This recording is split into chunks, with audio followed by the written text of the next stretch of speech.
বিশ্ববাজারে স্বর্ণের দামে যে উল্লম্ফন দেখা যাচ্ছে তা কি আরেকটি বড় অর্থনৈতিক বাবলের ইঙ্গিত, নাকি বৈশ্বিক অর্থনীতির গভীরে ঘটে যাওয়া কোনো মৌলিক পরিবর্তনের প্রতিফলন? এই প্রশ্নই এখন ঘুরপাক খাচ্ছে বিনিয়োগকারীদের মনে।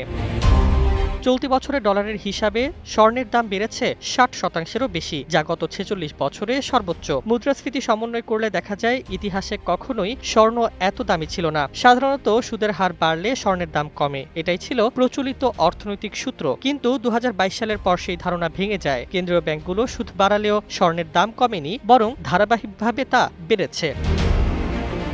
বিশ্লেষকদের মতে এর পেছনে বড় কারণ 2022 সালের ফেব্রুয়ারিতে রাশিয়া ইউক্রেন যুদ্ধের পর রাশিয়ার বৈদেশিক রিজার্ভ জব্দের ঘটনা। এতে বহু দেশ বুঝে যায় ডলার ভিত্তিক রিজার্ভ পুরোপুরি নিরাপদ নয়, ফলে এমন সম্পদের দিকে ঝোঁক বাড়ে। জীবন অবাক না করলে কে করবে? 28% মিল্ক ফ্যাটের অবাক করার সাথে ফ্রেশ মিল্ক পাউডার। জীবন অবাক করুক প্রতিদিন। যা কোনো দেশের দায় নয় এবং জব্দযোগ্য নয় স্বর্ণ। এর ফল হিসেবে গত 3 বছর ধরে বিশ্বের কেন্দ্রীয় ব্যাংকগুলো বছরে 1000 টনের বেশি স্বর্ণ কিনছে। গোল্ডম্যান স্যাক্স বলছে, চীন ও ভারতের মতো দেশের রিজার্ভে স্বর্ণের অংশ এখনও কম, ফলে চাহিদা আরও বাড়তে পারে।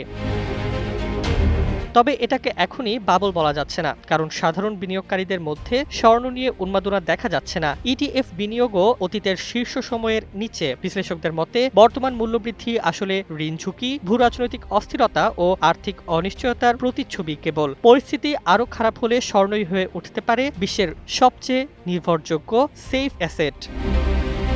ডেস্ক রিপোর্ট, জয় জয় দিন।